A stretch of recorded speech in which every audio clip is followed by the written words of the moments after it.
Hey, it's Michael from michaelangelocaruso.com, a pretty good YouTube channel, and also the Present Like a Pro group on Facebook. I just had a routine procedure done at the hospital. Feeling fine, thank you very much for asking. I'm telling you this story because I had a chance to watch a lot of people work during this time in the hospital for this procedure.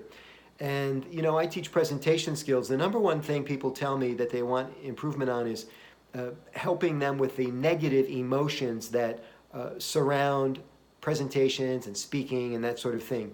We're talking about being nervous or anxiety or nauseousness or just this general, anxiety that keeps us from being natural when we present. That's the first thing people ask me about. The second thing they ask me about is this idea of presenting under pressure. Apparently people have an extra hard time getting the job done when they feel like they're being judged by superiors, people above them on the org chart, especially critical people, that kind of thing.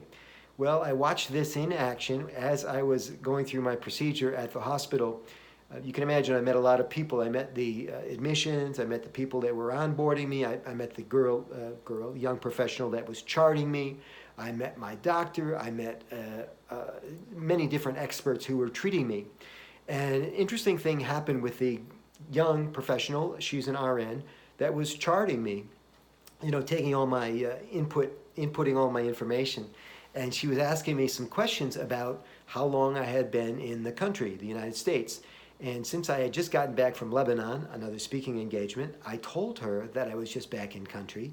And before I could tell her what day I had come back, she entered it into my chart. Now, the software is a decision tree that, based on countries she inputs, would kick back some sort of, response from the software. And when I said Lebanon, it gave me some sort of a flag. And it would not allow her to finish inputting until she answered some other things related to my experience in Lebanon. Apparently there are people coming back from certain countries that have this hemorrhaging condition, and they want to check you out before proceeding with the regular procedure. And what checking out means is that they would move me from bed 6 to bed 11, put me in a mask, and essentially quarantine me until they could either check my sputum or my blood to be sure that I was not suffering or carrying one of these things that cause people to hemorrhage.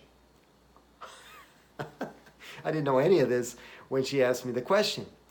So she took her laptop, she left my little curtain chamber there where I was getting ready to, be prepped for my procedure, and she doesn't come back for a good long time.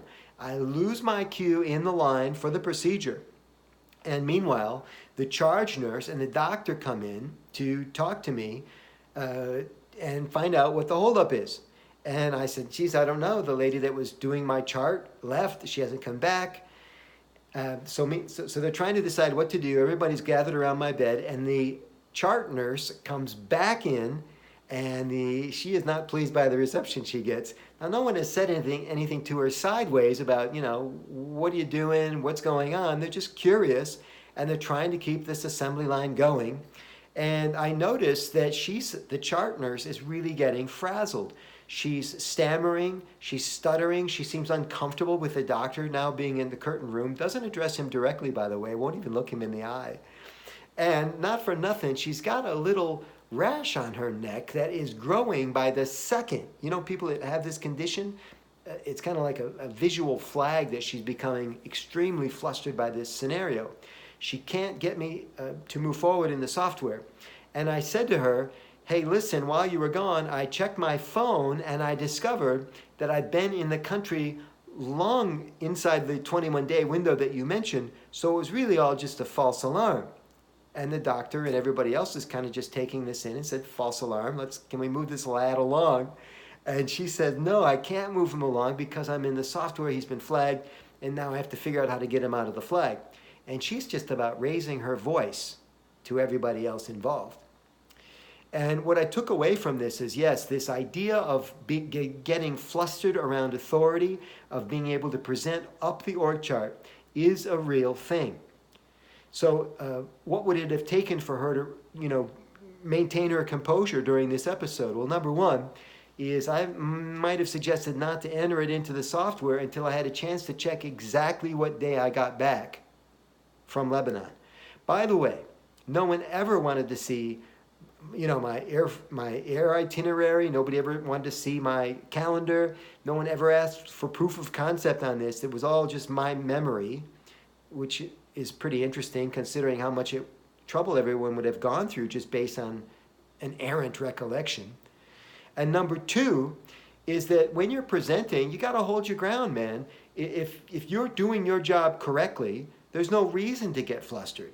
If you're in charge of your own situation, in this case, she's charting me, and for all I know, she's extremely competent, hold your ground and be cool, right? There's no reason to get excited, especially if nobody else is excited.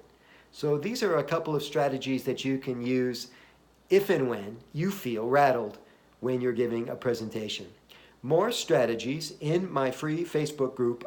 It's called Present Like a Pro.